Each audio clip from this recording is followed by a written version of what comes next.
जय भोलेनाथ। श्री शिव महापुराण विद्येश्वर संहिता। प्रयाग में सूत जी से मुनियों का तुरंत पाप नाश करने वाले साधन के विषय में प्रश्न करना। आद्यंत मंगलम जात समान भावम मार्यम तमीशम जरा मर्मात्म देवम पंचाननम प्रबल पंच विनोदशीलम संभावये मनसी शंकरम्बिकेशकम। जो आदि और अंत में नित्य मंगलमयी है, जिनकी समानता अथवा तुलना कहीं भी नहीं है, जो आत्मा के स्वरूप को प्रकाशित करने वाले देवता हैं, जिनके 5 मुख हैं और जो खेल ही खेल में अनायास जगत की रचना, पालन और संहार तथा अनुग्रह एवं तिरोभाव रूप 5 प्रबल कर्म करते रहते हैं, उन सर्वश्रेष्ठ अजर अमर ईश्वर अंबिकापति भगवान शंकर का मैं मन ही मन चिंतन करता हूँ।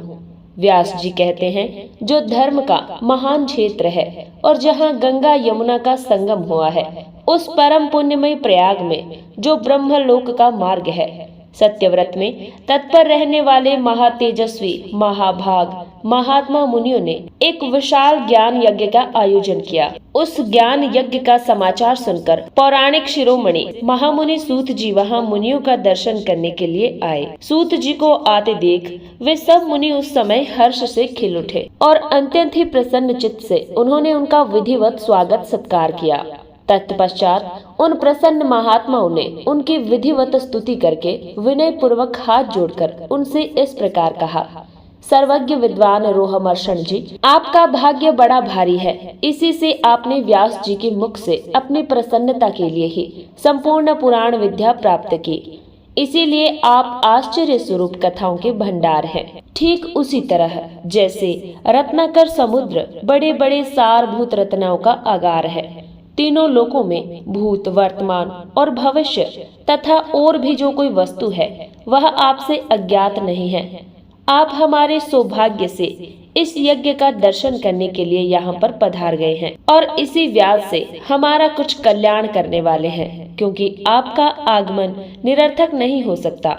हमने पहले भी आपसे शुभाशुभ तत्व का पूरा वर्णन सुना है, किंतु उससे तृप्ति नहीं होती। हमें उसे सुनने की बारंबार इच्छा होती है।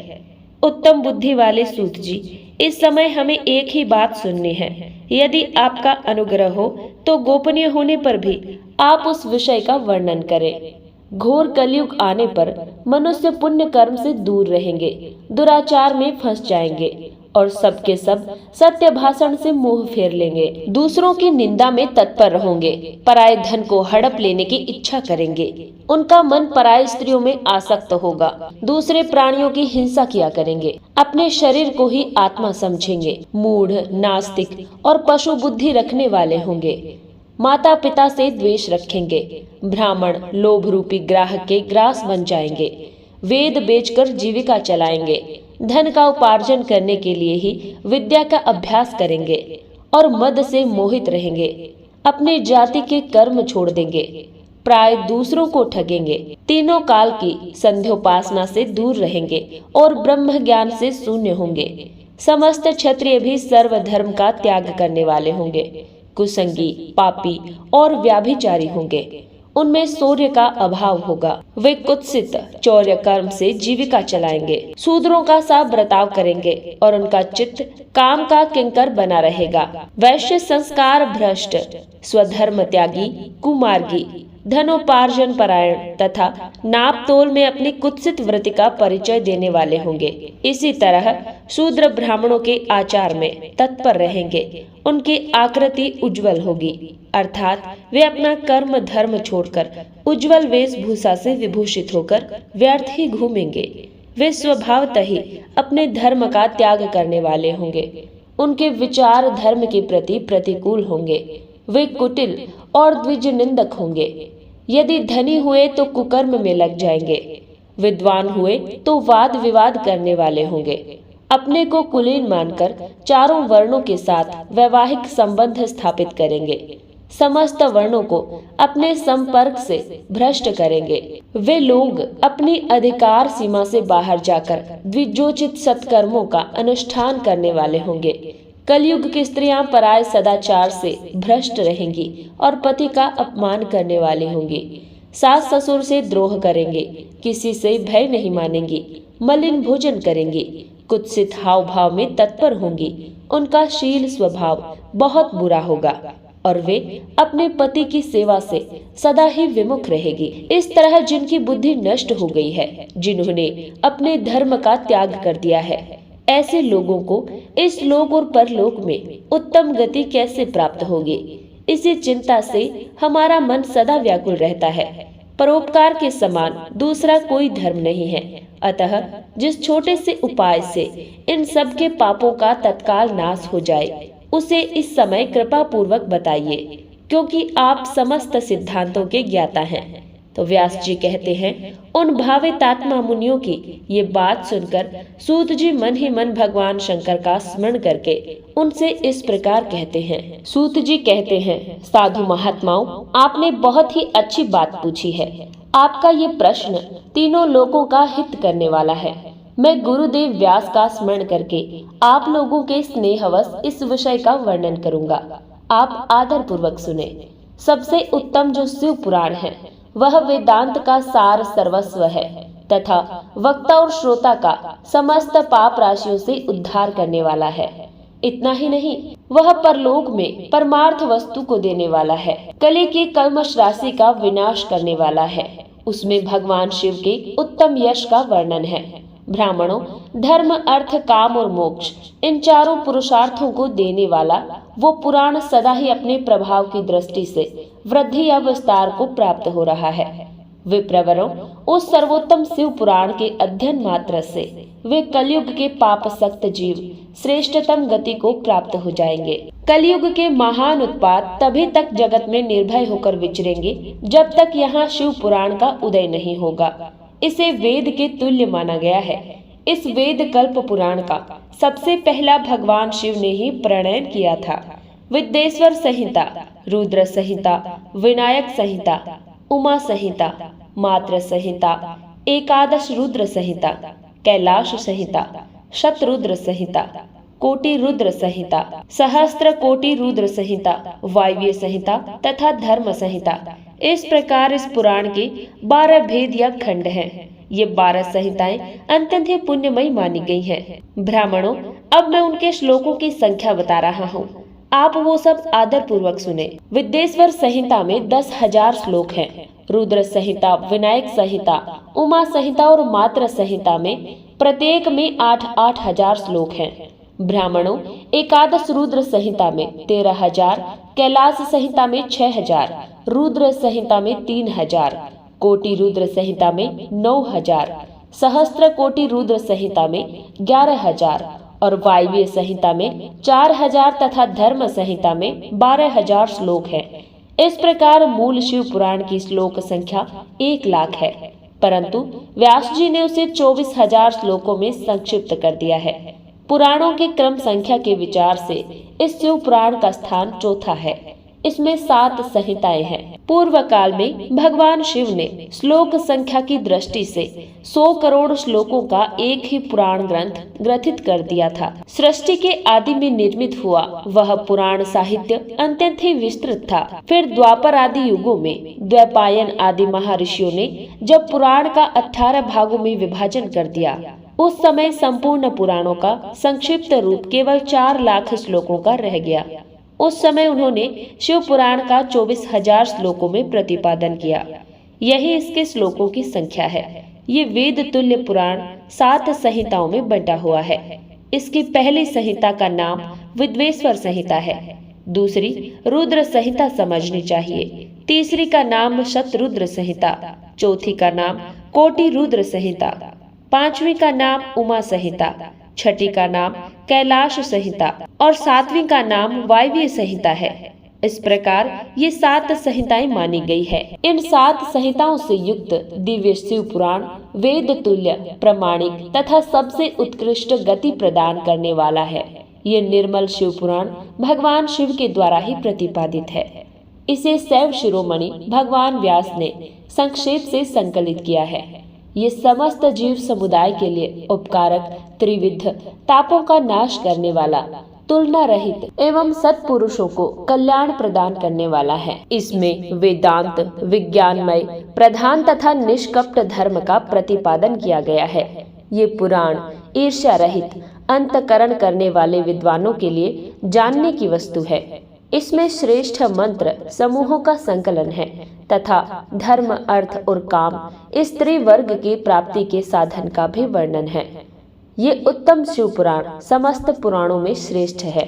वेद वेदांत में वेद रूप से विलसित परम वस्तु परमात्मा का इसमें गान किया गया है। जो बड़े आदर से इसे पढ़ता है और सुनता है वह भगवान शिव का प्रिय होकर परम गति को प्राप्त कर लेता है। व्यास जी कहते हैं, सूत जी का ये वचन सुनकर वे सब महर्षि बोले, अब आप हमें वेदांत सार सर्वस्वरूप अद्भुत शिव पुराण की कथा सुनाइए।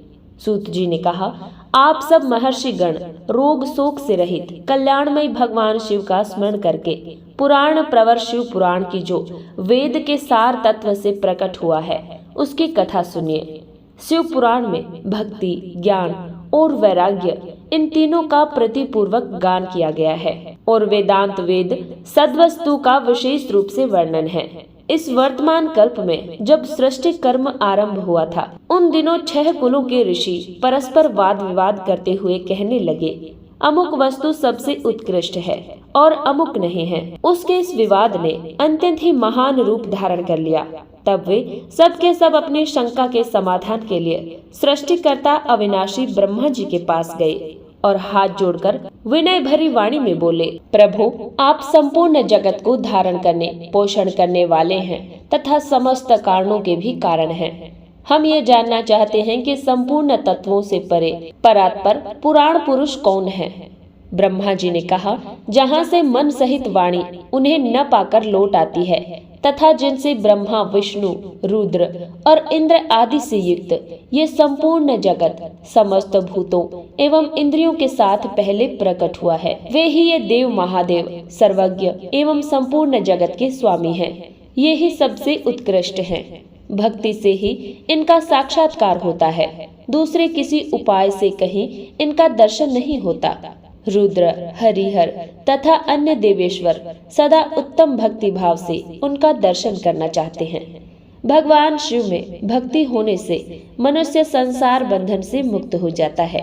देवता के कृपा प्रसाद से उनमें भक्ति होती है और भक्ति से देवता का कृपा प्रसाद प्राप्त होता है। ठीक उसी तरह जैसे यहाँ अंकुर से बीज और बीज से अंकुर पैदा होता है, इसीलिए तुम सब ब्रह्म ऋषि भगवान शंकर का कृपा प्रसाद प्राप्त करने के लिए भूतल पर जाकर वहाँ सहस्त्रों वर्षों तक चालू रहने वाले एक विशाल यज्ञ का आयोजन करो। इन यज्ञपति भगवान शिव की ही कृपा से वेदोक्त विद्या के सारभूत साध्य साधन का ज्ञान होता है। शिव पद की प्राप्ति ही साध्य है, उनकी सेवा ही साधन है तथा उनके प्रसाद से जो नित्य नैमित्तिक आदि फलों की ओर से निष्प्रिय होता है वही साधक है। वेदोक्त कर्म का अनुष्ठान करके उसके महान फलों को भगवान शिव के चरणों में समर्पित कर देना ही परमेश्वर पद की प्राप्ति है। वही सालों के आदि के क्रम से प्राप्त होने वाली मुक्ति है। उन पुरुषों की भक्ति के अनुसार उन सबको उत्कृष्ट फल की प्राप्ति होती है। उस भक्ति के साधन अनेक प्रकार के हैं जिनका साक्षात महेश्वर ने ही प्रतिपादन किया है। उनमें से सारभूत साधन को संक्षिप्त करके मैं बता रहा हूँ। कान से भगवान के नाम का गुण और लीलाओं का श्रवण, वाणी द्वारा उनका कीर्तन तथा मन के द्वारा उनका मनन, इन तीनों को महान साधन कहा गया है। तात्पर्य ये है कि महेश्वर का श्रवण, कीर्तन और मनन करना चाहिए। ये श्रुति का वाक्य हम सबके लिए प्रमाणभूत है। इसी साधन से संपूर्ण मनोरथों की सिद्धि में लगे हुए आप लोग परम साध्य को प्राप्त हो। लोग प्रत्यक्ष वस्तु को आंख से देखकर उसमें प्रवृत्त होते हैं, परंतु जिस वस्तु का कहीं भी प्रत्यक्ष दर्शन नहीं होता उसे श्रवण इंद्रिय द्वारा जान सुनकर मनुष्य उसके प्राप्ति के लिए चेष्टा करता है। अतः पहला साधन श्रवण ही है। उसके द्वारा गुरु के मुख से तत्व को सुनकर श्रेष्ठ बुद्धि वाला विद्वान पुरुष अन्य साधन कीर्तन एवं मनन की सिद्धि करे। क्रमशः मनन पर्यंत इस साधन की अच्छी तरह साधना कर लेने पर उसके द्वारा सालोक्य आदि के क्रम से धीरे धीरे भगवान शिव का संयोग प्राप्त होता है। पहले सारे अंगों के रोग नष्ट हो जाते हैं, फिर सब प्रकार का लौकिक आनंद भी विलीन हो जाता है। भगवान शंकर की पूजा, उनके नामों के जप तथा उनके गुण रूप विलास और नामों का युक्ति परायण चित्त के द्वारा जो निरंतर परिशोधन या चिंतन होता है, उसी को मनन कहा गया है। वह महेश्वर की कृपा दृष्टि से उपलब्ध होता है। उसे समस्त श्रेष्ठ साधनों में प्रधान या प्रमुख कहा गया है। सूत जी कहते हैं, मुनीश्वरों, इस साधन का महात्म्य बताने के प्रसंग में मैं आप लोगों के लिए एक प्राचीन वृतांत का वर्णन करूंगा। उसे आप ध्यान पूर्वक सुने। पहले की बात है, पराशर मुनि के पुत्र मेरे गुरु व्यास देव जी सरस्वती नदी के सुंदर तट पर तपस्या कर रहे थे। एक दिन सूर्य तुल्य तेजस्वी विमान से यात्रा करते हुए भगवान सनत कुमार अकस्मात वहां पर आ पहुंचे। उन्होंने मेरे गुरु को वहां देखा। वे ध्यान में मग्न थे। उससे जगने पर उन्होंने ब्रह्मपुत्र सनत कुमार जी को अपने सामने उपस्थित देखा। देखकर वे बड़े वेग से उठे। उनके चरणों में प्रणाम करके मुनि ने उन्हें अर्घ्य दिया और देवताओं के बैठने योग्य आसन भी अर्पित किया। तब प्रसन्न हुए भगवान सनत कुमार विनीत भाव से खड़े हुए व्यास जी से गंभीर वाणी में बोले, मुने, तुम सत्य वस्तु का चिंतन करो। वह सत्य पदार्थ भगवान शिव ही हैं, जो तुम्हारे साक्षात्कार के विषय होंगे। भगवान शंकर का श्रवण, कीर्तन, मनन, ये 3 महत्तर साधन कहे गए हैं। ये तीनों ही वेद सम्मत हैं। पूर्व काल में मैं दूसरे साधनों के सब्रह्म में पड़कर घूमता घामता मद्राचल पर जा पहुंचा और वहां तपस्या करने लगा। तदंतर महेश्वर शिव की आज्ञा से भगवान नंदीकेश्वर वहां आए। उनकी मुझ पर बड़ी दया थी। वे सबके साक्षी तथा शिव गणों के स्वामी भगवान नंदीकेश्वर मुझे स्नेह पूर्वक मुक्ति का उत्तम साधन बताते हुए बोले, भगवान शंकर का श्रवण, कीर्तन और मनन, ये तीनों साधन वेद सम्मत हैं और मुक्ति के साक्षात कारण हैं। ये बात स्वयं भगवान शिव ने मुझसे कही है। अतः ब्रह्मन, तुम श्रवण आदि तीनों साधनों का ही अनुष्ठान करो। व्यास जी से बारंबार ऐसा कहकर अनुगामियों सहित ब्रह्मपुत्र सनत कुमार परम सुंदर ब्रह्म धाम को चले गए। इस प्रकार पूर्व काल के इस उत्तम वृतांत का मैंने संक्षेप से वर्णन किया है।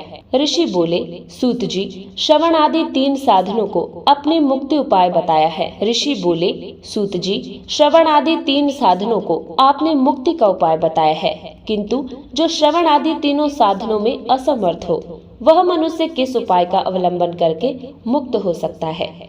किस साधन भूत कर्म के द्वारा बिना यत्न के ही मोक्ष मिल सकता है? सूत जी कहते हैं, सौनक, जो श्रवण, कीर्तन और मनन इन तीनों साधनों के अनुष्ठान में समर्थ न हो, वह भगवान शंकर के लिंग एवं मूर्ति की स्थापना करके नित्य उसकी पूजा करे तो संसार सागर से पार हो सकता है। वंचना अथवा छल न करते हुए अपनी शक्ति के अनुसार धन राशि ले जाए और उसे शिवलिंग अथवा शिव मूर्ति सेवा के लिए अर्पित कर दे। साथ ही निरंतर उस लिंग एवं मूर्ति की पूजा भी करे।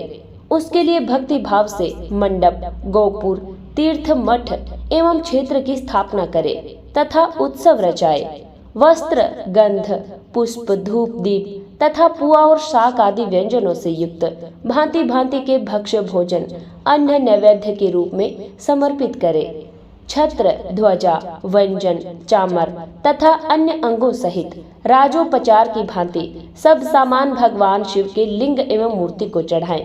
प्रदक्षिणा, नमस्कार तथा यथाशक्ति जप करें। आवाहन से लेकर विसर्जन तक सारा कार्य प्रतिदिन भक्ति भाव से संपन्न करें। इस प्रकार शिवलिंग अथवा शिव मूर्ति में भगवान शंकर की पूजा करने वाला पुरुष श्रवण आदि साधनों का अनुष्ठान न करे तो भी भगवान शिव की प्रसन्नता से सिद्धि प्राप्त कर लेता है। पहले के बहुत से महात्मा पुरुष लिंग तथा शिव मूर्ति की पूजा करने मात्र से भव बंधन से मुक्त हो चुके हैं। ऋषियों ने पूछा, मूर्ति में ही सर्वत्र देवताओं की पूजा होती है, परंतु भगवान शिव की पूजा सब जगह मूर्ति में और लिंग में भी क्यों की जाती है? तो सूत जी ने कहा, मुनीश्वरों, तुम्हारा ये प्रश्न तो बड़ा ही पवित्र और अत्यंत अद्भुत है। इस विषय में महादेव जी ही वक्ता हो सकते हैं। दूसरा कोई पुरुष कभी और कहीं भी इसका प्रतिपादन नहीं कर सकता। इस प्रश्न के समाधान के लिए भगवान शिव ने जो कुछ कहा है और उसे मैंने गुरु जी के मुख से जिस प्रकार सुना है, उसी तरह क्रमशः वर्णन करूंगा। एकमात्र भगवान शिव ही ब्रह्मा रूप होने के कारण निशक्ल कहे गए हैं। रूपवान होने के कारण उन्हें सकल भी कहा गया है, इसीलिए वे सकल और निशकल दोनों हैं। शिव के निशकल निराकार होने के कारण ही उनकी पूजा का आधारभूत लिंग भी निराकार ही प्राप्त हुआ है, अर्थात शिवलिंग शिव के निराकार स्वरूप का प्रतीक है। इसी तरह शिव के सकल या साकार होने के कारण उनकी पूजा का आधारभूत विग्रह साकार प्राप्त होता है, अर्थात शिव का साकार विग्रह उनके साकार स्वरूप का प्रतीक होता है। सकल और अकल आकार सहित साकार और अंग आकार से सर्वथा रहित निराकार रूप होने से ही वे ब्रह्म शब्द कहे जाने वाले परमात्मा हैं। यही कारण है कि सब लोग लिंग और मूर्ति दोनों में ही सदा भगवान शिव की पूजा करते हैं। शिव से भिन्न जो दूसरे देवता हैं, वे साक्षात ब्रह्मा नहीं हैं, इसीलिए कहीं भी उनके लिए निराकार लिंग नहीं उपलब्ध होता। पूर्व काल में बुद्धिमान ब्रह्मपुत्र सनत कुमार मुनि ने मद्राचल पर्वत पर नंदकेश्वर जी से इसी प्रकार प्रश्न किया था। सनत कुमार बोले, भगवान शिव से भिन्न जो देवता हैं, उन सब की पूजा के लिए सर्वत्र प्राय मूर्ति मात्र ही अधिक संख्या में देखा और सुना जाता है। केवल भगवान शिव की ही पूजा में लिंग और मूर्ति दोनों का उपयोग देखने में आता है। अतः कल्याणमय नंदीकेश्वर, इस विषय में जो तत्व की बात हो मुझे उस प्रकार से बताइए जिससे अच्छी तरह समझ में आ जाए। नंदीकेश्वर ने कहा, निष्पाप ब्रह्म कुमार, आपके इस प्रश्न का हम जैसे लोगों के द्वारा कोई उत्तर नहीं दिया जा सकता, क्योंकि ये गोपनीय विषय है और लिंग साक्षात ब्रह्मा का प्रतीक है। तथापि आप शिव भक्त हैं, इसीलिए इस विषय में भगवान शिव ने जो कुछ भी बताया है उसे ही आपके समक्ष कहता हूँ। भगवान शिव ब्रह्मा स्वरूप और निष्कल हैं, इसीलिए उन्हीं की पूजा में निष्कल लिंग का उपयोग होता है। संपूर्ण वेदों का यही मत है। सनत कुमार बोले, महाभाग योगेंद्र, आपने भगवान शिव तथा दूसरे देवताओं के पूजन में लिंग और वेर के प्रचार का जो रहस्य विभाग पूर्वक बताया है वह यथार्थ है। इसीलिए लिंग और मूर्ति आदि उत्पत्ति का जो उत्तम वृतांत है उसी को मैं इस समय सुनना चाहता हूँ। लिंग के प्रागट्य का रहस्य सूचित करने वाला प्रसंग मुझे कह सुनाइए। इसके उत्तर में नंदीकेश्वर भगवान महादेव के निष्कल स्वरूप लिंग के आविर्भाव का प्रसंग सुनाना आरंभ करते हैं। उन्होंने ब्रह्मा तथा विष्णु के विवाद, देवताओं की व्याकुलता एवं चिंता, देवताओं का दिव्य कैलाश शिखर पर गमन, उनके द्वारा चंद्रशेखर महादेव का सत्वन, देवताओं से प्रेरित हुए महादेव जी का ब्रह्मा और विष्णु के विवाद स्थल में आगमन तथा दोनों के बीच में निष्कल आदि अंतरहित भीषण अग्नि स्तंभ के रूप में उनका आविर्भाव आदि प्रसंगों की कथा कही।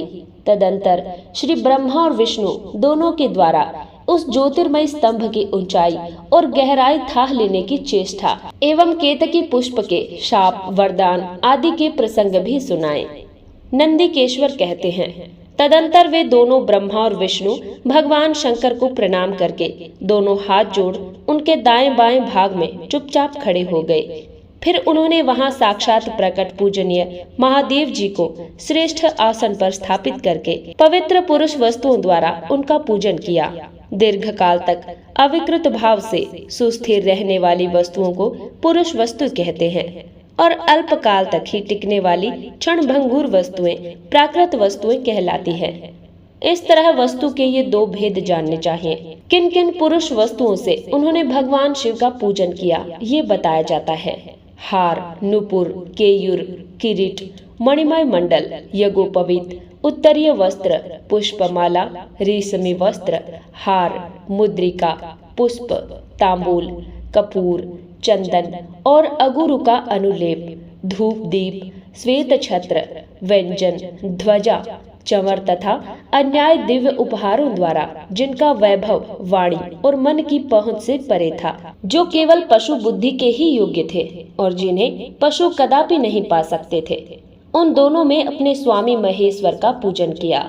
सबसे पहले वहां ब्रह्मा और विष्णु ने भगवान शंकर की पूजा की। इससे प्रसन्न हो भक्ति पूर्वक भगवान शिव वहां नम्र भाव से खड़े हुए। उन दोनों देवताओं से मुस्कुराकर कहा, महेश्वर बोले, पुत्रों, आज का दिन एक महान दिन है। इसमें तुम्हारे द्वारा जो आज मेरी पूजा हुई है, इससे मैं तुम लोगों पर बहुत ही प्रसन्न हूँ। इसी कारण ये दिन परम पवित्र और महान से महान होगा। आज की ये तिथि शिवरात्रि के नाम से विख्यात होकर मेरे लिए परम प्रिय होगी। इसके समय में जो मेरे लिंग आकृति से रहित निराकार स्वरूप की मूर्ति का पूजन करेगा, वह पुरुष जगत की सृष्टि और पालन आदि कार्य भी कर सकता है। जो शिवरात्रि को दिन रात निराहार एवं जितेंद्रिय रहकर अपनी शक्ति के अनुसार निश्चल भाव से मेरी यथोचित पूजा करेगा, उसको मिलने वाले फल का वर्णन सुनो। 1 वर्ष तक निरंतर मेरी पूजा करने पर जो फल मिलता है, वह सारा फल केवल शिवरात्रि को मेरा पूजन करने से मनुष्य तत्काल प्राप्त कर लेता है। जैसे पूर्ण चंद्रमा का उदय समुद्र की वृद्धि का अवसर है, उसी प्रकार ये शिवरात्रि तिथि मेरे धर्म की वृद्धि का समय है। इस तिथि में मेरी स्थापना आदि का मंगलमय उत्सव होना चाहिए। पहले मैं जब ज्योतिर्मय स्तंभ रूप से प्रकट हुआ था, वह समय मार्गशीर्ष मास में आद्रा नक्षत्र से युक्त पूर्णमासी या प्रतिपदा है। जो पुरुष मार्गशीर्ष मास में आद्रा नक्षत्र होने पर पार्वती सहित मेरा दर्शन करता है अथवा मेरी मूर्ति या लिंग की ही झांकी करता है, वह मेरे लिए कार्तिकेय से भी अधिक प्रिय है। उस शुभ दिन को मेरे दर्शन मात्र से पूरा फल प्राप्त होता है। यदि दर्शन के साथ साथ मेरा पूजन भी किया जाए तो इतना अधिक फल प्राप्त होता है कि उसका वाणी द्वारा वर्णन नहीं हो सकता। वहाँ पर मैं लिंग रूप से प्रकट होकर बहुत बड़ा हो गया था, अतः उस लिंग के कारण ये भूतल लिंग स्थान के नाम से प्रसिद्ध हुआ। जगत के लोग इसका दर्शन और पूजन कर सके, इसके लिए ये अनादि और अनंत ज्योति स्तंभ अथवा ज्योतिर्मय लिंग अत्यंत ही छोटा हो जाएगा। ये लिंग सब प्रकार के भोग सुलभ कराने वाला तथा भोग और मोक्ष का एकमात्र साधन है। इसका दर्शन, स्पर्श और ध्यान किया जाए तो ये प्राणियों को जन्म और मृत्यु के कष्ट से छुड़ाने वाला है। अग्नि के पहाड़ जैसा जो ये शिवलिंग यहाँ प्रकट हुआ है, इसके कारण ये स्थान अरुणाचल नाम से प्रसिद्ध होगा। यहाँ अनेक प्रकार के बड़े बड़े तीर्थ प्रकट होंगे। इस स्थान में निवास करने या मरने से जीवों का मोक्ष तक हो जाएगा।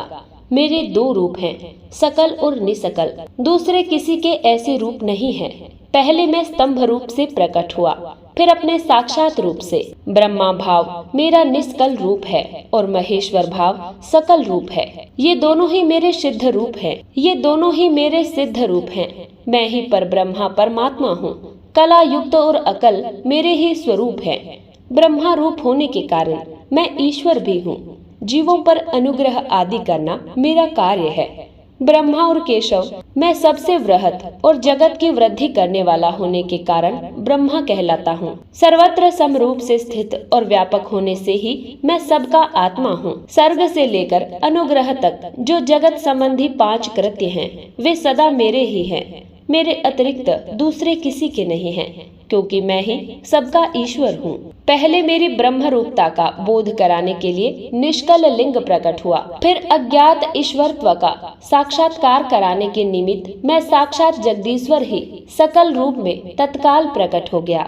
अतः मुझ में जो ईश्वर है, उसे ही मेरा सकल रूप जानना चाहिए, अथवा जो ये मेरा निष्कल स्तंभ है, वह मेरे ब्रह्म स्वरूप का बोध कराने वाला है।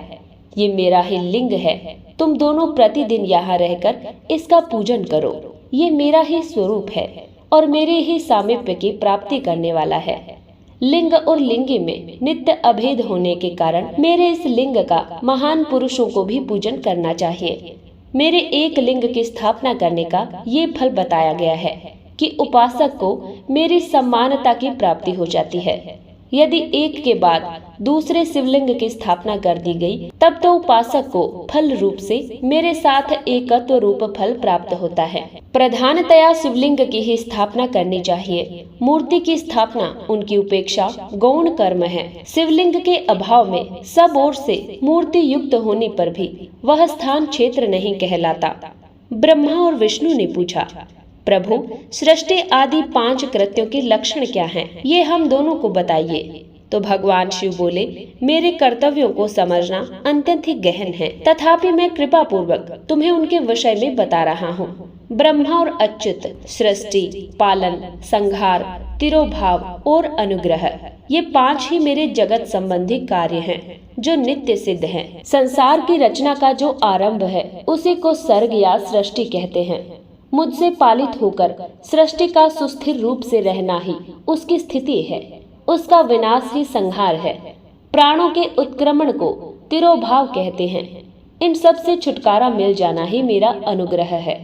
इस प्रकार मेरे 5 कृत्य हैं। सृष्टि आदि जो 4 कृत्य हैं वे संसार का विस्तार करने वाले हैं। 5वां कृत्य अनुग्रह मोक्ष हेतु है। वह सदा मुझ में ही अचल भाव से स्थिर रहता है। मेरे भक्तजन इन 5 कृत्यों को 5 भूतों में देखते हैं। सृष्टि भूतल में, स्थिति जल में, संहार अग्नि में, तिरोभाव वायु में और अनुग्रह आकाश में स्थित है। पृथ्वी से सबकी सृष्टि होती है, जल से सबकी वृद्धि एवं जीवन की रक्षा होती है, आग सबको जला देती है और वायु सबको एक स्थान से दूसरे स्थान की ओर ले जाती है और आकाश सबको अनुग्रहित करता है। विद्वान पुरुषों को ये विषय इसी रूप में जानना चाहिए। इन 5 कृत्यों का भार वहन करने के लिए ही मेरे 5 मुख हैं। 4 दिशाओं में 4 मुख हैं और इनके बीच में 5वां मुख है। पुत्रों, तुम दोनों ने तपस्या करके प्रसन्न हुए मुझ परमेश्वर से सृष्टि और स्थिति नामक 2 कृत्य प्राप्त किए हैं। ये दोनों तुम्हें बहुत प्रिय हैं। इसी प्रकार मेरी विभूति स्वरूप रुद्र और महेश्वर में 2 अन्य उत्तम कृत्य संहार और तिरोभाव मुझसे प्राप्त किए हैं, परंतु अनुग्रह नामक कृत्य दूसरा कोई नहीं पा सकता। रुद्र और महेश्वर अपने कर्म को भूले नहीं हैं, इसीलिए मैंने उनके लिए अपनी समानता प्रदान की है। वे रूप, वेश, कृत्य, वाहन, आसन और आयुध आदि में मेरे समान ही हैं। मैंने पूर्व काल में अपने स्वरूप भूत मंत्र का उपदेश किया है, जो ओंकार के रूप में प्रसिद्ध है। वह महामंगलकारी मंत्र है। सबसे पहले मेरे मुख से ओंकार प्रकट हुआ, जो मेरे स्वरूप का बोध कराने वाला है। ओंकार वाचक है और मैं वाच्य हूँ। ये मंत्र मेरा स्वरूप ही है। प्रतिदिन ओंकार का निरंतर स्मरण करने से मेरा ही सदा स्मरण होता है। मेरे उत्तरवर्ती मुख से अकार का, पश्चिम मुख से उकार का, दक्षिण मुख से मकार का, पूर्ववर्ती मुख से विंदु का तथा मध्यवर्ती मुख से नाद का प्रकट हुआ। इस प्रकार 5 अवयवों से युक्त ओंकार का विस्तार हुआ। इन सभी अवयवों से एकीभूत होकर वह प्रणव ओम नामक एक अक्षर हो गया। ये नाम रूपात्मक सारा जगत तथा वेद उत्पन्न स्त्री पुरुष वर्ग रूप दोनों कुल इस प्रणव मंत्र से व्याप्त हैं। ये मंत्र शिव और शक्ति दोनों का बोधक है। इसी से पंचाक्षर मंत्र की उत्पत्ति हुई है, जो मेरे सकल रूप का बोधक है। वह अकार आदि क्रम से मकर आदि क्रम से क्रमशः प्रकाश में आया है। नमः शिवाय ये पंचाक्षर मंत्र है। ओम नमः शिवाय ये पंचाक्षर मंत्र है। इस पंचाक्षर मंत्र से मात्र का वर्णन प्रकट हुए हैं, जो 5 भेद वाले हैं। उसी से शिरो मंत्र सहित त्रिपदा गायत्री का प्रागट्य हुआ है। उस गायत्री से संपूर्ण वेद प्रकट हुए हैं और उन वेदों से करोड़ों मंत्र निकले हैं। उन मंत्रों से भिन्न भिन्न कार्यों की सिद्धि होती है, परंतु इस प्रणव एवं पंचाक्षर से संपूर्ण मनोरथों की सिद्धि होती है। इस मंत्र समुदाय से भोग और मोक्ष दोनों सिद्ध होते हैं। मेरे सकल स्वरूप से संबंध रखने वाले सभी मंत्र राज साक्षात भोग प्रदान करने वाले और शुभ कारक हैं। नंदीकेश्वर कहते हैं, तदंतर जगदम्बा पार्वती के साथ बैठे हुए गुरुवर महादेव जी ने उत्तराभिमुख बैठे हुए ब्रह्मा और विष्णु को पर्दा करने वाले वस्त्र से आच्छादित करके उनके मस्तक पर अपना कर कमल रखकर धीरे धीरे उच्चारण करके उन्हें उत्तम मंत्र का उपदेश किया। मंत्र तंत्र में बताई हुई विधि के पालन पूर्वक 3 बार मंत्र का उच्चारण करके भगवान शिव ने उन दोनों शिष्यों को मंत्र की दीक्षा दी। फिर उन शिष्यों ने गुरु दक्षिणा के रूप में अपने आप को ही समर्पित कर दिया और दोनों हाथ जोड़कर उनके समीप खड़े होकर उन देवेश्वर जगत गुरु का सत्वन किया। ब्रह्मा और विष्णु बोले, प्रभो आप निष्कल रूप हैं, आपको नमस्कार है। आप निष्कल तेज से प्रकाशित होते हैं। आपको नमस्कार है। आप सबके स्वामी हैं। आपको नमस्कार है। आप सर्वात्मा को नमस्कार है अथवा सकल स्वरूप आप महेश्वर को नमस्कार है। आप प्रणव के वाच्यार्थ हैं। आपको नमस्कार है। आप प्रणव लिंग वाले, आपको नमस्कार है। सृष्टि, पालन, संहार, तिरोभाव और अनुग्रह करने वाले, आपको नमस्कार है। आपके 5 मुख हैं। आप परमेश्वर को नमस्कार है। पंच ब्रह्मा स्वरूप 5 कृत्य वाले, आपको नमस्कार है। आप सबकी आत्मा हैं, ब्रह्मा हैं। आपके गुण और शक्तियाँ अनंत हैं। आपको नमस्कार है। आपके सकल और निसकल 2 रूप हैं। आप सद्गुरु एवं शंभु हैं। आपको नमस्कार है। इन पद्यों द्वारा अपने गुरु महेश्वर की स्तुति करके ब्रह्मा और विष्णु उनके चरणों में प्रणाम करते हैं। महेश्वर बोले, आद्रा नक्षत्र से युक्त चतुर्दशी को प्रणव का जप किया जाए तो वह अक्षय फल देने वाला होता है। सूर्य की संक्रांति से युक्त महा आद्रा नक्षत्र में एक बार किया हुआ प्रणव जप कोटि गुना जप का फल देता है। मृगशिरा नक्षत्र का अंतिम भाग एवं पुनर्वसु का आदि भाग पूजा, होम और तर्पण आदि के लिए सदा आद्रा के समान ही होता है। ये जानना चाहिए। मेरा या मेरे लिंग का दर्शन प्रभात काल में ही, प्रातः और संगम काल में ही करना चाहिए। मेरे दर्शन पूजन के लिए चतुर्दशी तिथि निषिद्ध व्यापिनी अथवा प्रदोष व्यापिनी लेनी चाहिए, क्योंकि परिवर्तनी तिथि से संयुक्त चतुर्दशी की ही प्रशंसा की जाती है। पूजा करने वालों के लिए मेरी मूर्ति तथा लिंग दोनों ही समान हैं। फिर भी मूर्ति की उपेक्षा लिंग का स्थान ऊंचा है। इसीलिए मुमुक्ष पुरुषों को चाहिए कि वे मूर्ति से भी श्रेष्ठ समझकर लिंग का ही पूजन करें। लिंग का ओंकार मंत्र से और वेर का पंचाक्षर मंत्र से पूजन करना चाहिए। शिवलिंग की स्वयं ही स्थापना करके अथवा दूसरों से भी स्थापना करवाकर उत्तम द्रव्यमय उपचारों से पूजा करनी चाहिए। इससे मेरा पद सुलभ हो जाता है। इस प्रकार उन दोनों शिष्यों को उपदेश देकर भगवान शिव वहीं अंतर्ध्यान हो गए। ऋषियों ने पूछा, सूत जी, शिवलिंग की स्थापना कैसे करनी चाहिए? उसका लक्षण क्या है तथा उसकी पूजा कैसे करनी चाहिए? किस देश काल में करनी चाहिए और किस द्रव्य के द्वारा उसका निर्माण होना चाहिए? सूत जी ने कहा, महर्षियों, मैं तुम लोगों के लिए इस विषय का वर्णन करता हूँ। ध्यान देकर सुनो और इसको समझो। अनुकूल एवं शुभ समय में किसी पवित्र तीर्थ में, नदी आदि के तट पर अपनी रुचि के अनुसार ऐसी जगह शिवलिंग की स्थापना करनी चाहिए जहाँ नित्य पूजन हो सके। पार्थिव द्रव्य से, जलमयी द्रव्य से अथवा तेजस पदार्थ से अपनी रुचि के अनुसार कल्पोक्त लक्षणों से युक्त शिवलिंग का निर्माण करके उसकी पूजा करने से उपासक को उस पूजन का पूरा पूरा फल प्राप्त होता है। संपूर्ण शुभ लक्षणों से युक्त शिवलिंग की यदि पूजा की जाए तो वह तत्काल पूजा का फल देने वाला होता है। यदि चल प्रतिष्ठा करनी हो तो इसके लिए छोटा सा शिवलिंग अथवा विग्रह श्रेष्ठ माना जाता है, और यदि अचल प्रतिष्ठा करनी हो तो स्थूल शिवलिंग अथवा विग्रह अच्छा माना गया है। उत्तम लक्षणों से युक्त शिवलिंग की पीठ सहित स्थापना करनी चाहिए। शिवलिंग का पीठ मंडलाकार, चौकोर, त्रिकोण अथवा खाट के पाए की भांति ऊपर नीचे मोटा और बीच में पतला होना चाहिए। ऐसा लिंग पीठ महान फल देने वाला होता है। पहले मिट्टी से, प्रस्तर आदि से अथवा लोहे आदि से शिवलिंग का निर्माण करना चाहिए। जिस द्रव्य से शिवलिंग का निर्माण हो उसे से उसका पीठ भी बनाना चाहिए। यही स्थावर शिवलिंग की विशेष बात है। चर शिवलिंग में भी लिंग और पीठ का ही उपादान होना चाहिए, किंतु बाण लिंग के लिए ये नियम नहीं है। लिंग की लंबाई निर्माणकर्ता या स्थापना करने वाले यजमान के 12 अंगुल के बराबर होनी चाहिए।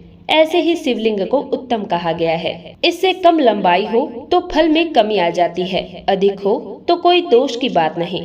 चर लिंग में भी वैसा ही नियम है। उसकी लंबाई कम से कम कर्ता के 1 अंगुल के बराबर होनी चाहिए। उसमें छोटा होने पर अल्प फल मिलता है, किंतु उससे अधिक होना दोष की बात नहीं है। यजमान को चाहिए कि वह पहले शिल्प शास्त्र के अनुसार एक विमान या देवालय बनवाए जो देवगणों की मूर्तियों से अलंकृत हो। उसका गर्भगृह बहुत ही सुंदर, सुदृढ़ और दर्पण के समान स्वच्छ हो। उसे 9 प्रकार के रत्नों से विभूषित किया गया हो। उसमें पूर्व और पश्चिम दिशा में 2 मुख्य द्वार हों। जहाँ शिवलिंग की स्थापना करनी हो उस स्थान के गर्त में नीलम, लाल, वैदुर्य, श्याम, मरकत, मोती, मूंगा, गोमेद और हीरा इन 9 रत्नों को तथा अन्य महत्वपूर्ण द्रव्यों को वैदिक मंत्रों के साथ छोड़े। सद्योजात आदि 5 वैदिक मंत्रों द्वारा शिवलिंग का 5 स्थानों में क्रमशः पूजन करके अग्नि में हवस्य की अनेक आहुतियां दें और परिवार सहित मेरी पूजा करके गुरु स्वरूप के आचार्य को धन से तथा भाई बंधुओं को मनचाही वस्तुओं से संतुष्ट करें। याचकों को जड़ तथा चेतन वैभव प्रदान करें। स्थावर संगम सभी जीवों को यत्न पूर्वक संतुष्ट करके एक गड्ढे में सुवर्ण तथा 9 प्रकार के रत्न भरकर सद्योजात आदि वैदिक मंत्रों का उच्चारण करके परम कल्याणकारी महादेव जी का ध्यान करें। तत्पश्चात नाद घोष से युक्त महामंत्र ओंकार का उच्चारण करके उक्त गड्ढे में शिवलिंग की स्थापना करके उसे पीठ से संयुक्त करें। इस प्रकार पीठ युक्त लिंग की स्थापना करके उसे नित्य लेप से जोड़कर स्थिर करें। इसी प्रकार वहां परम सुंदर मूर्ति की भी स्थापना करनी चाहिए। सारांश ये है कि भूमि संस्कार आदि की सारी विधि जैसे लिंग प्रतिष्ठा के लिए कही गई है वैसे ही मूर्ति प्रतिष्ठा के लिए भी समझनी चाहिए।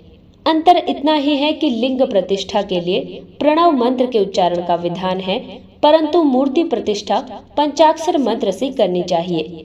जहाँ लिंग की प्रतिष्ठा हुई है वहाँ भी उत्सव के लिए बाहर सवारी निकालने आदि के निमित्त मूर्ति को रखना आवश्यक है। मूर्ति को बाहर से भी लिया जा सकता है, उसे गुरुजनों से ग्रहण करें। ब्रह्मा वेर वही लेने योग्य है जो साधु पुरुषों द्वारा पूजित हो। बाह्य वेर वही लेने योग्य है जो साधु पुरुषों द्वारा पूजित हो। इस प्रकार लिंग में और वेर में की हुई महादेव जी की पूजा शिव पद प्रदान करने वाली होती है। स्थावर और जंगम के भेद से लिंग भी 2 प्रकार का कहा गया है। वृक्ष, लता आदि को स्थावर लिंग कहते हैं और क्रमिक कीट आदि को जंगम लिंग कहते हैं। स्थावर लिंग की सिंचने आदि के द्वारा सेवा करनी चाहिए और जंगम लिंग को आहार एवं जल देकर तृप्त करना उचित है। उन स्थावर जंगम जीवों को सुख पहुंचाने में अनुरक्त होना भगवान शिव का पूजन है, ऐसा विद्वान पुरुष मानते हैं। इस तरह महालिंग की स्थापना करके विविध उपचारों द्वारा उसका पूजन करें। अपने शक्ति के अनुसार नित्य पूजा करनी चाहिए तथा देवालय के पास ध्वजारोपण आदि करना चाहिए। शिवलिंग साक्षात शिव का पद प्रदान करने वाला है अथवा चरलिंग में 116 द्वारा यथोचित रीति से क्रमशः पूजन करें। ये पूजन भी शिव पद प्रदान करने वाला है। आवाहन, आसन, अर्घ्य, पाद्य, पाद्यांग आचमन, अभंग पूर्वक स्नान, वस्त्र एवं यज्ञोपवीत, गंध, पुष्प, धूप, दीप, नैवेद्य, तांबूल समर्पण, निराजन, नमस्कार और विसर्जन ये 16 उपचार हैं अथवा अर्घ्य से लेकर नैवेद्य तक विधिवत पूजन करें। अभिषेक, नैवेद्य, नमस्कार और तर्पण ये सब यथाशक्ति नित्य करें।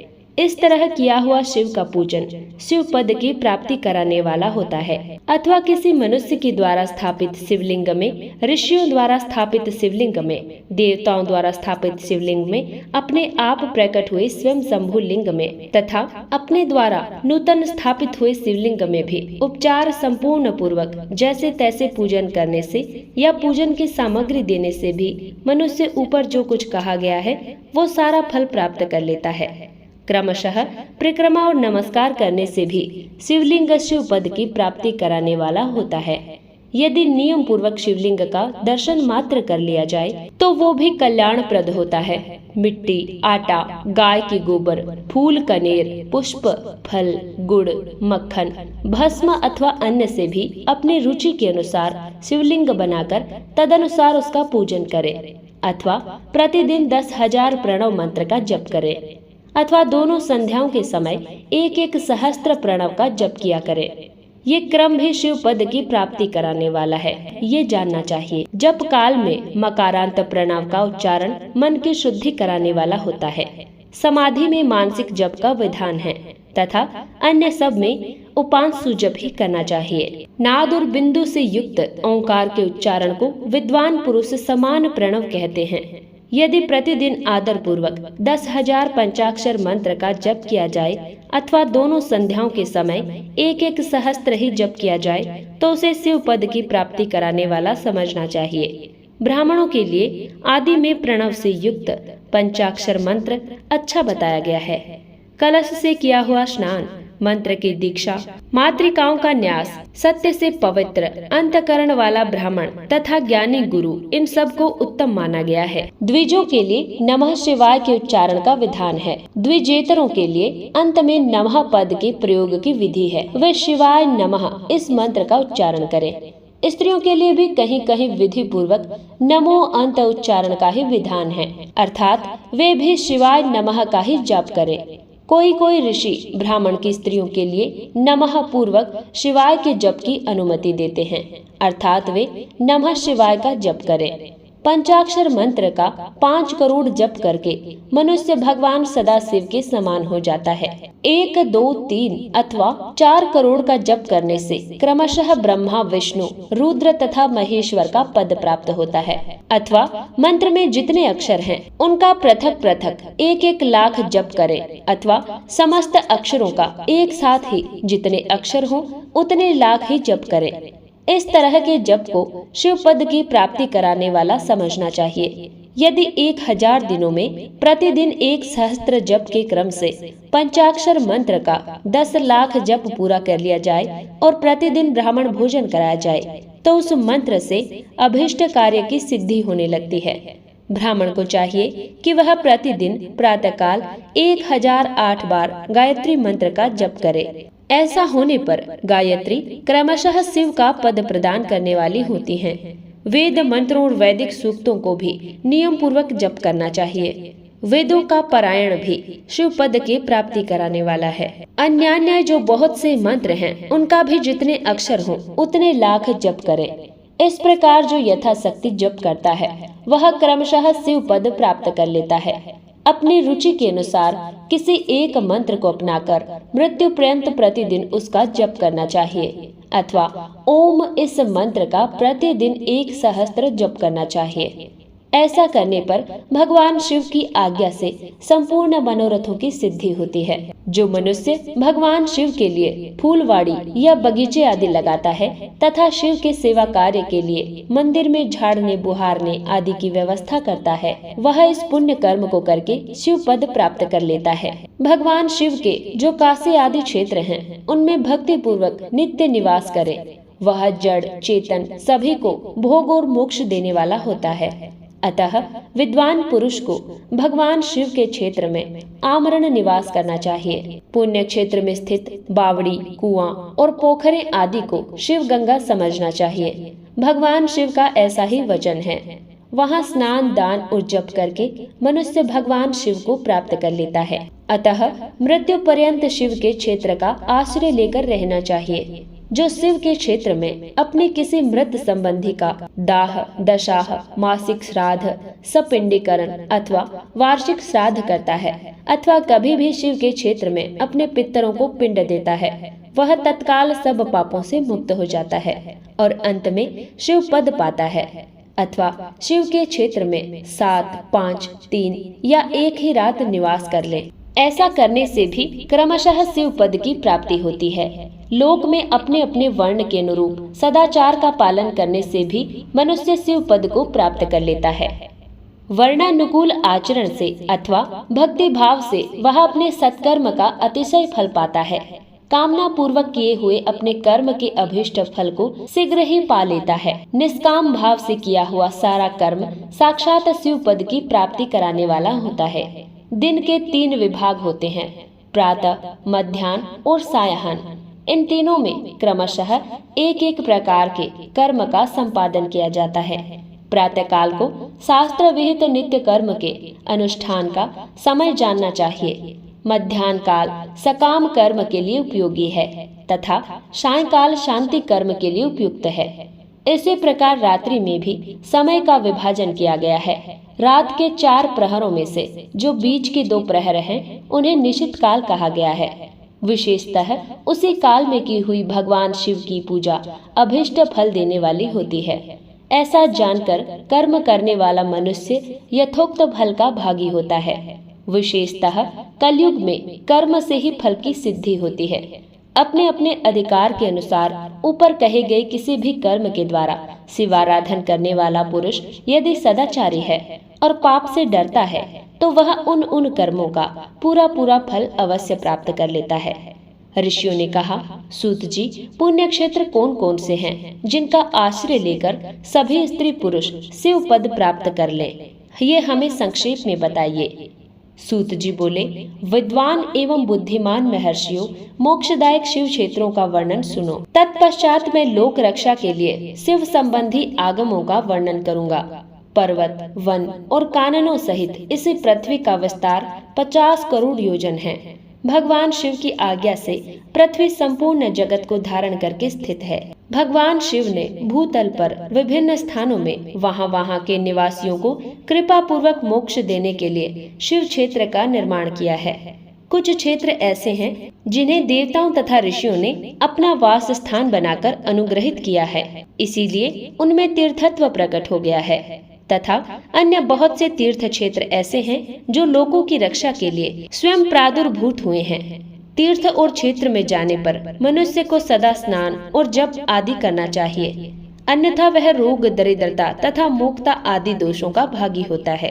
जो मनुष्य इस भारतवर्ष के भीतर मृत्यु को प्राप्त होता है, वह अपने पुण्य के फल से ब्रह्मलोक में वास करके पुण्य क्षय के पश्चात पुनः मनुष्य योनि में ही जन्म लेता है। ब्राह्मणों, पुण्य क्षेत्र में पाप कर्म किया जाए तो वह भी और दृढ़ हो जाता है।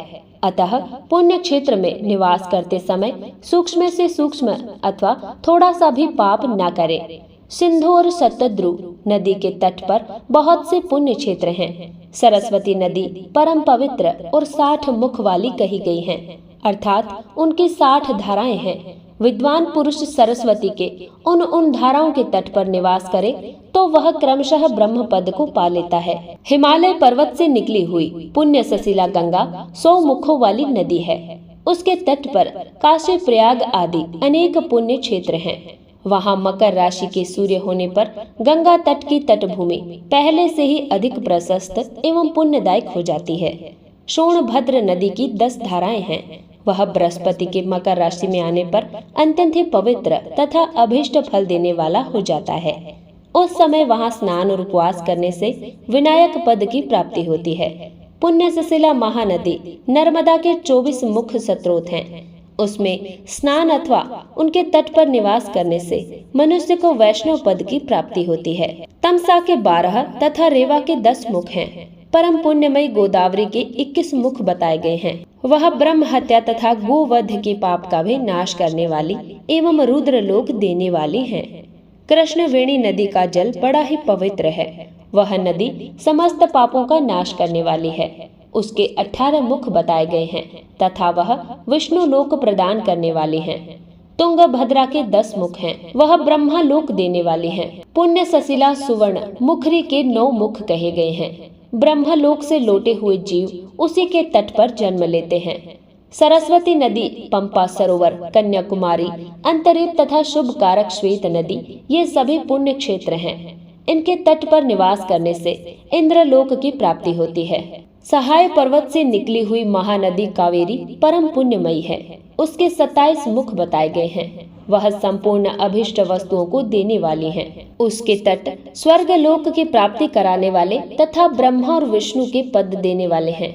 कावेरी के जो तट शैव क्षेत्र के अंतर्गत हैं, वे अभिष्ट फल देने के साथ ही शिवलोक प्रदान करने वाले भी हैं।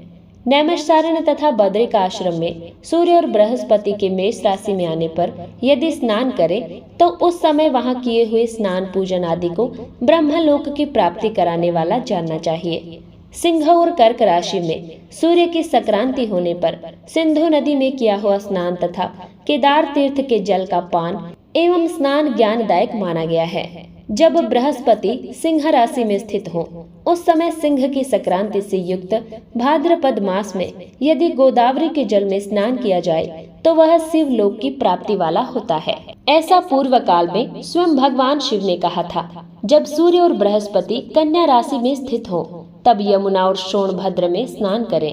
वह स्नान धर्मराज तथा गणेश जी के लोक में महान भोग प्रदान कराने वाला होता है। ये महर्षियों की मान्यता है। जब सूर्य और बृहस्पति तुला राशि में स्थित हो, उस समय कावेरी नदी में स्नान करें। वह स्नान भगवान विष्णु के वचन की महिमा से संपूर्ण अभिष्ट वस्तुओं को देने वाला माना गया है।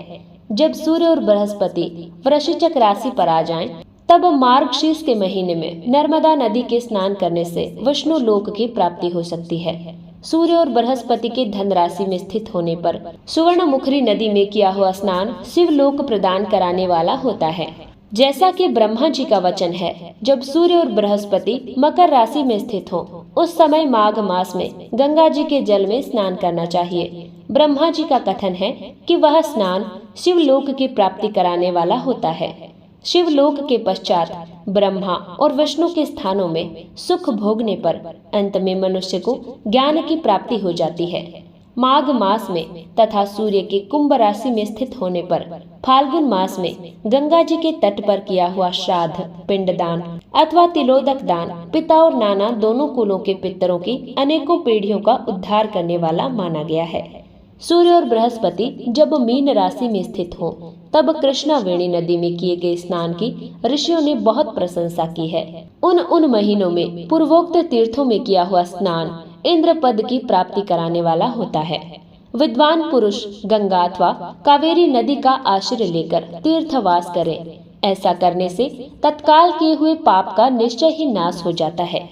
रुद्र लोक प्रदान करने वाले बहुत से क्षेत्र हैं। ताम्रपर्णी और वेगवती, ये दोनों नदियां ब्रह्मलोक की प्राप्ति रूप फल देने वाली होती हैं। इन दोनों के तट पर कितने ही स्वर्गदायक क्षेत्र हैं। इन दोनों के मध्य में बहुत से पुण्यप्रद क्षेत्र हैं। वहां निवास करने वाला विद्वान वैसे फल का भागी होता है। सदाचार, उत्तम रति तथा सद्भावना के साथ मन में दया भाव रखते हुए विद्वान पुरुष को तीर्थ में निवास करना चाहिए, अन्यथा उसका फल नहीं मिलता। पुण्य क्षेत्र में किया हुआ थोड़ा सा भी पुण्य अनेक प्रकार से वृद्धि को प्राप्त होता है तथा वहां किया हुआ छोटा सा पाप भी महान हो जाता है। यदि पुण्य क्षेत्र में रहकर ही जीवन बिताने का निश्चय हो, तो उस पुण्य संकल्प से उसका पहले का सारा पाप तत्काल नष्ट हो जाएगा, क्योंकि पुण्यकों को ऐश्वर्यदायक कहा गया है। ब्राह्मणों, तीर्थवास जनित पुण्य कायिक, वाचिक और मानसिक सारे पापों का नाश कर देता है। तीर्थ में किया हुआ मानसिक पाप वज्र लेप हो जाता है। वह कई कल्पों तक पीछा नहीं छोड़ता। वैसा पाप केवल ध्यान से ही नष्ट होता है, अन्यथा नहीं होता। वाचिक पाप जप से अथवा कायिक पाप शरीर को सुखाने जैसे कठोर तप से नष्ट होता है। अतः सुख चाहने वाले पुरुषों को देवताओं की पूजा करते हुए, ब्राह्मणों को दान देते हुए और पाप से बचकर ही तीर्थ में निवास करना चाहिए। ऋषियों ने कहा, सूत जी, अब आप शीघ्र ही हमें वो सदाचार सुनाइए जिससे विद्वान पुरुष पुण्य लोकों पर विजय पाता है। स्वर्ग प्रदान करने वाले धर्ममय आचार तथा नरक का कष्ट देने वाले अधर्ममय आचारों का भी वर्णन कीजिए।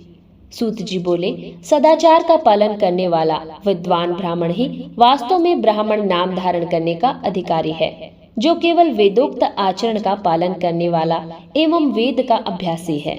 उस ब्राह्मण की विप्र संख्या होती है।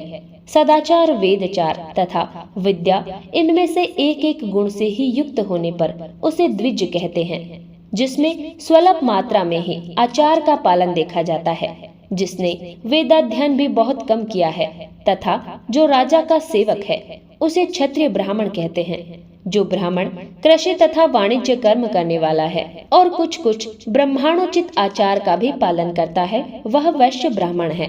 तथा जो स्वयं ही खेत जोतता है, उसे शूद्र ब्राह्मण कहा गया है। जो दूसरों के दोष देखने वाला और परद्रोही है, उसे चांडाल द्विज कहते हैं। इसी तरह क्षत्रियों में भी जो पृथ्वी का पालन करता है, वह राजा है। दूसरे लोग राजत्वहीन क्षत्रिय माने गए हैं। वैश्यों में भी जो धान्य आदि वस्तुओं का क्रय विक्रय करता है, वह वैश्य कहलाता है। दूसरों को वणिक कहते हैं। जो ब्राह्मणों, क्षत्रियों तथा वैश्यों की सेवा में लगा रहता है, वही वास्तव में शूद्र कहलाता है। जो शूद्र हल जोतने का काम करता है, उसे वृषल समझना चाहिए। सेवा, शिल्प और कर्षण से भिन्न वृत्ति का आश्रय लेने वाले शूद्र दस्यु कहलाते हैं। इन सभी वर्णों के मनुष्यों को चाहिए कि वे ब्रह्म मुहूर्त में उठकर पूर्वाभिमुख होकर सबसे पहले देवताओं का, फिर धर्म का, अर्थ का, उसी प्राप्ति के लिए उठाए जाने वाले क्लेशों तथा आय और व्यय का भी चिंतन करें। रात के पिछले पहर को उस काल जानना चाहिए। उस अंतिम पहर का जो आधा या मध्य भाग है उसे संधि कहते हैं। उस संधि काल में उठकर द्विज को मल मूत्र आदि का त्याग करना चाहिए। घर से दूर जाकर बाहर से अपने शरीर को ढके रखकर दिन में उत्तराभिमुख बैठकर मल मूत्र का त्याग करें। यदि उत्तराभिमुख बैठने में रुकावट हो तो दूसरी दिशा की ओर मुख करके बैठे। जल, अग्नि, ब्राह्मण आदि देवताओं का सामना बचाकर बैठे। मल त्याग करके उठने पर फिर उस मल को न देखें। तदंतर जलाशय से बाहर निकाले हुए जल से ही गुदा की शुद्धि करें अथवा देवताओं, पितरों तथा ऋषियों के तीर्थों में उतरे बिना ही प्राप्त हुए जल से शुद्धि करनी चाहिए। गुदा में 7, 5 या 3 बार मिट्टी लगाकर उसे धोकर शुद्ध करें। लिंग में कंकोड़े के फल के बराबर मिट्टी लेकर लगाएं और उसे धो दें, परंतु गुदा में लगाने के लिए 1 पसर मिट्टी की आवश्यकता होती है। लिंग और गुदा की शुद्धि के पश्चात उठकर अन्यत्र जाएं और हाथ पैरों की शुद्धि करके 8 बार कुल्ला करें।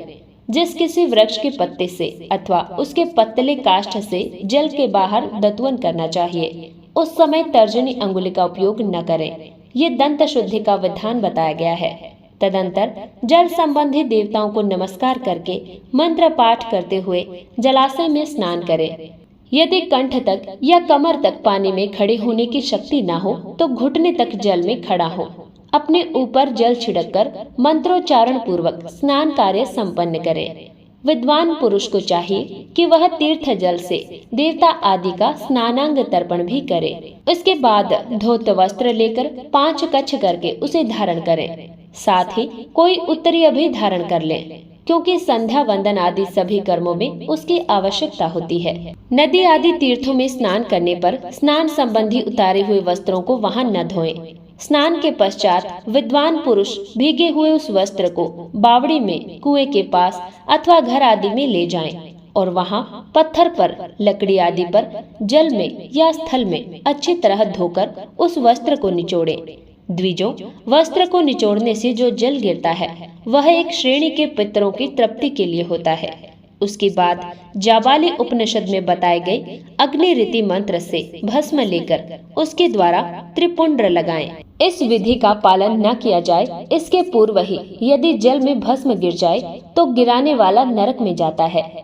अपोहे शठा इत्यादि मंत्र से पाप शांति के लिए सिर पर जल छिड़के तथा यस्य अक्षाय इस मंत्र को पढ़कर पैर पर जल छिड़के। इसे संधि प्रोक्षण कहते हैं। आपोहिष्ठा इत्यादि मंत्र में 3 ऋचाएं हैं और प्रत्येक ऋचा में गायत्री छंद के 3-3 चरण हैं। इनमें से प्रथम ऋचा के 3 चरणों का पाठ करते हुए क्रमशः पैर, मस्तक और हृदय में जल छिड़के।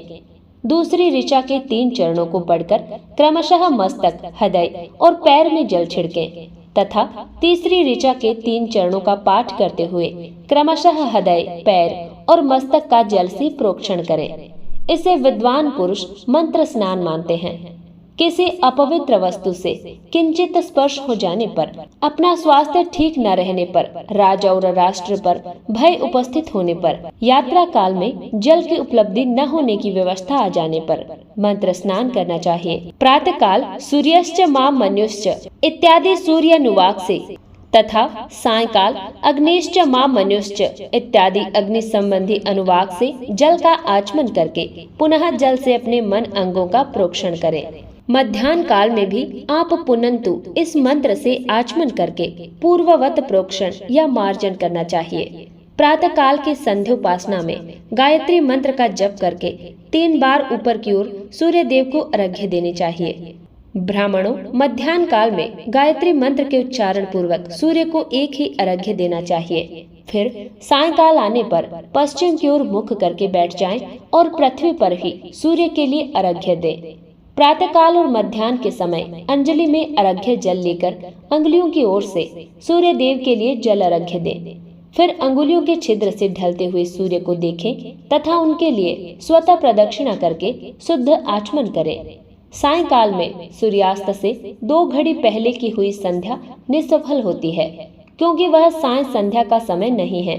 ठीक समय पर ही संध्या करनी चाहिए, ऐसी शास्त्र की आज्ञा है। यदि संध्योपासना किए बिना दिन बीत जाए तो प्रत्येक समय के लिए क्रमशः प्रायश्चित करना चाहिए। यदि एक दिन बीते तो प्रत्येक बीते हुए संध्या काल के लिए नित्य नियम के अतिरिक्त 100 गायत्री मंत्र का अधिक जप करें। यदि नित्य कर्म के लुप्त हुए 10 दिन से अधिक समय बीत जाए तो उसके प्रायश्चित रूप में 1 लाख गायत्री मंत्र का जप करना चाहिए। यदि 1 मास तक नित्य कर्म छूट जाए तो पुनः अपना उपनयन संस्कार करवाएं। अर्थ सिद्धि के लिए ईश गौरी, कार्तिकेय, विष्णु, ब्रह्मा, चंद्रमा और यम का तथा ऐसे ही अन्य देवताओं का भी शुद्ध जल से तर्पण करें। फिर तर्पण कर्म को ब्राह्मण करके शुद्ध आचमन करें। तीर्थ के दक्षिण प्रशस्त मठ में, मंत्रालय में, देवालय में, घर में अथवा अन्य किसी नियत स्थान में आसन पर स्थिरता पूर्वक बैठकर विद्वान पुरुष अपनी बुद्धि को स्थिर करें और संपूर्ण देवताओं को नमस्कार करके गायत्री मंत्र की आवृत्ति करें। प्रणव के अ, उ और म इन तीनों अक्षरों से जीव और ब्रह्म की एकता का प्रतिपादन होता है। इस बात को जानकर प्रणव का जप करना चाहिए। जप काल में ये भावना करनी चाहिए कि हम तीनों लोकों की सृष्टि करने वाले ब्रह्मा, पालन करने वाले विष्णु तथा संहार करने वाले रुद्र की, जो स्वयं प्रकाश चिन्मय है, उपासना करते हैं। ये ब्रह्मा स्वरूप ओंकार हमारे कर्मेंद्रियों और ज्ञान इंद्रियों की वृत्तियों को, मन की वृत्तियों को तथा बुद्धि वृत्तियों को सदा भोग और मोक्ष प्रदान करने वाले धर्म एवं ज्ञान की ओर प्रेरित करें। प्रणव के इस अर्थ का बुद्धि के द्वारा चिंतन करता हुआ जो इसका जप करता है वह निश्चय ही ब्रह्मा को प्राप्त कर लेता है, अथवा अर्थानुसंधान के बिना भी प्रणव का नित्य जप करना चाहिए। इससे ब्राह्मणत्व की पूर्ति के लिए श्रेष्ठ ब्राह्मण को प्रतिदिन प्रातः काल 1 सहस्त्र गायत्री मंत्र का जप करना चाहिए। मध्याह्न काल में 100 बार और संध्या काल में 28 बार जप की विधि है। अन्य वर्ण के लोगों को अर्थात क्षत्रिय और वैश्यों को 3 संध्याओं के समय यथासाध्य गायत्री जप करना चाहिए। शरीर के भीतर मूलाधार, स्वाधिष्ठान, मणिपुर, अनाहत, आज्ञा और सहस्त्रार ये 6 चक्र हैं। इनमें मूलाधार से लेकर सहस्त्रार तक 6 स्थानों में क्रमशः विद्धेश्वर, ब्रह्मा, विष्णु, ईश, जीवात्मा और परमेश्वर स्थित हैं। इन सब में ब्रह्मा बुद्धि करके इनकी एकता का निश्चय करे और वह ब्रह्मा मैं हूँ ऐसी भावना पूर्वक प्रत्येक श्वास के साथ 100 अहम का जाप करें। उन्हें विद्धेश्वर आदि की, ब्रह्मा रंध्र आदि में तथा इस शरीर से बाहर भी भावना करें। प्रकृति के विकारभूत महत्त्व से लेकर पंचभूत पर्यंत तत्वों से बना हुआ जो शरीर है, ऐसे सहस्त्रों शरीरों का एक एक अजपा गायत्री के जप से एक एक के क्रमशः से अतिक्रमण करके जीव को धीरे धीरे परमात्मा से संयुक्त करें। ये जप का तत्व बताया गया है। 100 अथवा 28 मंत्रों के जप से उतने ही शरीरों का अतिक्रमण होता है। इस प्रकार से जो मंत्रों का जप है, इसी को आदि क्रम से वास्तविक जप जानना चाहिए। सहस्त्र बार किया हुआ जप ब्रह्मा लोक प्रदान करने वाला होता है। 100 बार किया हुआ जप इंद्र पद की प्राप्ति कराने वाला माना गया है। ब्राह्मणेतर पुरुष आत्मा रक्षा के लिए जो स्वल्प मात्रा में जप करता है वह ब्राह्मण के कुल में जन्म लेता है। प्रतिदिन सूर्योपस्थान करके उपयुक्त रूप से जप का अनुष्ठान करना चाहिए। 12 लाख गायत्री का जप करने वाला पुरुष पूर्ण रूप से ब्राह्मण कहा गया है। जिस ब्राह्मण ने 1 लाख गायत्री मंत्र का भी जप न किया हो उसे वैदिक कार्य में न लगाएं। 70 वर्ष की अवस्था तक नियम पालन पूर्वक कार्य करें। परिवारजक या फिर सन्यासी पुरुष नित्य प्रातःकाल 12,000 प्रणव का जप करें। यदि एक दिन इस नियम का उल्लंघन हो जाए तो दूसरे दिन उसके बदले में उतना मंत्र और अधिक जपना चाहिए और सदा इस प्रकार जप करने को चलाने का प्रयत्न करना चाहिए। यदि क्रमशः 1 मास आदि उल्लंघन हो गया हो तो 1.5 लाख जप करके उसका प्रायश्चित करना चाहिए।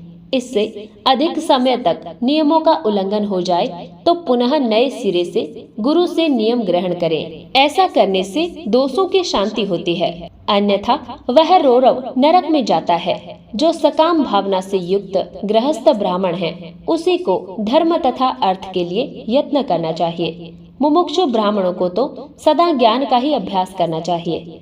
धर्म से अर्थ की प्राप्ति होती है, अर्थ से भोग सुलभ होता है, फिर उस भोग से वैराग्य की संभावना होती है। धर्म पूर्वक उपार्जित धन से जो भोग प्राप्त होता है उससे एक दिन अवश्य वैराग्य का उदय होता है। धर्म के विपरीत अधर्म से उपार्जित हुए धन के द्वारा जो भोग प्राप्त होता है उससे भोगों के प्रति आसक्ति उत्पन्न होती है। मनुष्य धर्म से धन पाता है, तपस्या से उसे दिव्य रूप की प्राप्ति होती है। कामनाओं का त्याग करने वाले पुरुष के अंतकरण की शुद्धि होती है, उस शुद्धि से ज्ञान का उदय होता है, इसमें कोई संशय नहीं है। सत्य युग आदि में तप को ही प्रशस्त कहा गया है, किंतु कलयुग में द्रव्य साध्य धर्म अच्छा माना गया है। सतयुग में ध्यान से, त्रेता में तपस्या से और द्वापर में यज्ञ करने से ज्ञान की सिद्धि होती है, परंतु कलयुग में प्रतिमा की पूजा से ज्ञान लाभ होता है। अधर्म हिंसा रूप है और धर्म सुख रूप है। अधर्म से मनुष्य दुख पाता है और धर्म से वह सुख और अभ्युदय का भागी होता है। दुराचार से दुख प्राप्त होता है और सदाचार से सुख प्राप्त होता है। अतः भोग और मोक्ष की सिद्धि के लिए धर्म का उपार्जन करना चाहिए। जिसके घर में कम से कम 4 मनुष्य हैं, ऐसे कुटुंबी ब्राह्मण को जो 100 वर्ष के लिए जीविका देता है, उसके लिए वह दान ब्रह्मलोक की प्राप्ति कराने वाला होता है। 1 सहस्त्र चांद्रायण व्रत का अनुष्ठान ब्रह्मलोकदायक माना गया है। जो क्षत्रिय 1 सहस्त्र कुटुंब को जीविका और आवास देता है, उसका वह कर्म इंद्रलोक की प्राप्ति कराने वाला होता है। 10,000 कुटुंबों को दिया हुआ आशीर्वाद ब्रह्मलोक प्रदान करता है। दाता पुरुष जिस देवता को सामने रखकर दान करता है, अर्थात वह दान के द्वारा जिस देवता को प्रसन्न करना चाहता है, उसी का लोक उसे पुनः प्राप्त होता है। ये बात वेद वेता पुरुष अच्छी तरह जानते हैं। धनहीन पुरुष सदा तपस्या का उपार्जन करे, क्योंकि तपस्या और तीर्थ सेवन से अक्षय सुख पाकर मनुष्य उसका उपभोग करता है। अब मैं न्यायत धन के उपार्जन की विधि बता रहा हूँ। ब्राह्मणों को चाहिए कि वह सदा सावधान रहकर विशुद्ध प्रतिग्रह तथा याजन आदि से धन का अर्जन करे। वह इसके लिए कहीं दीनता न दिखाए और न अत्यंत क्लेशदायक कर्म करे। क्षत्रिय बाहुबल से धन का उपार्जन करे और वैश्य कृषि और गोरक्षा से न्यायोपार्जित धन का दान करने से दाता को ज्ञान की सिद्धि प्राप्त होती है। ज्ञान सिद्धि द्वारा सब पुरुषों को गुरु कृपा मोक्ष सिद्धि सुलभ होती है। मोक्ष से स्वरूप की सिद्धि प्राप्त होती है, जिससे मुक्त पुरुष परमानंद का अनुभव करता है। गृहस्थ पुरुष को चाहिए कि वह धन धान्यादि सब वस्तुओं का दान करे। वह तृष्णा निवृत्ति के लिए, जल तथा क्षुधा रूपी रोग की शांति के लिए सदा अन्न का दान करे। खेत, धान्य, कच्चा अन्न तथा भक्ष्य भोज्य, लेह और चोष्य, ये 4 प्रकार के सिद्धि अन्न दान करने चाहिए। जिसके अन्न को खाकर मनुष्य जब तक कथा श्रवण आदि सत्कर्म का पालन करता है, उतने ही समय तक उसके लिए किए हुए पुण्य फल का आधा भाग दाता को मिल जाता है। इसमें संशय नहीं है। दान लेने वाला पुरुष दान में प्राप्त हुई वस्तु का दान तथा तपस्या करके अपने प्रतिग्रही जनित पाप की शुद्धि कर ले, अन्यथा उसे रौरव नरक में गिरना पड़ता है। अपने धन के 3 भाग करे। 1 भाग धर्म के लिए, दूसरा भाग वृद्धि के लिए, तीसरा भाग अपने उपभोग के लिए। नित्य, नैमित्तिक और काम्य, ये तीनों प्रकार के कर्म धर्मार्थ रखे हुए धन से करे। साधक को चाहिए कि वह वृद्धि के लिए रखे हुए धन से ऐसा व्यापार करे जिससे उस धन की वृद्धि हो, तथा उपभोग के लिए रक्षित धन से हितकारक, परिमित एवं पवित्र भोग भोगे। खेती से पैदा हुए धन का 10वां अंश दान कर दे, इससे पाप की शुद्धि होती है। शेष धन से धर्म, वृद्धि एवं उपभोग करे, अन्यथा वह रौरव नरक में पड़ता है, अथवा उसकी बुद्धि पाप पूर्ण हो जाती है या खेती ही चौपट हो जाती है। वृद्धि के लिए किए गए व्यापार में प्राप्त हुए धन का 6ठा भाग दान कर देने योग्य है। बुद्धिमान पुरुष अवश्य उसका दान कर दे। विद्वान को चाहिए कि वह दूसरों के दोषों का बखान न करे। ब्राह्मणों दोषवश दूसरों के सुने हुए या देखे हुए छिद्र को भी प्रकट न करे। विद्वान पुरुष ऐसी बात न कहे जो समस्त प्राणियों के हृदय में रोष पैदा करने वाली हो। ऐश्वर्य की सिद्धि के लिए दोनों संध्याओं के समय अग्निहोत्र कर्म अवश्य करें। जो दोनों समय अग्निहोत्र कर्म करने में असमर्थ हो, वह एक ही समय सूर्य और अग्नि को विधि पूर्वक दी हुई आहुति से संतुष्ट करे। चावल, धान्य, घी, फल, कंद और हविष्य इनके द्वारा विधि पूर्वक स्थाली पाक बनाएं तथा यथोचित रीति से सूर्य और अग्नि को अर्पित करें। यदि हविष्य का अभाव हो तो प्रधान होम मात्र करें।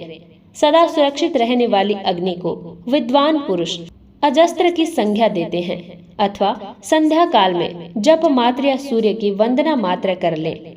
आत्मज्ञान की इच्छा वाले तथा धनार्थी पुरुषों को भी इस प्रकार विधिवत उपासना करनी चाहिए, जो सदा ब्राह्मण यज्ञ में तत्पर होते हैं, देवताओं की पूजा में लगे रहते हैं, नित्य अग्नि पूजा एवं गुरु पूजा में अनुरक्त होते हैं तथा ब्राह्मणों को तृप्त किया करते हैं। तो दर्शकों, इस संपूर्ण श्री शिव महापुराण की कथा श्रवण के लिए हमारे साथ इसी तरह बने रहें। जय भोलेनाथ, हर हर महादेव।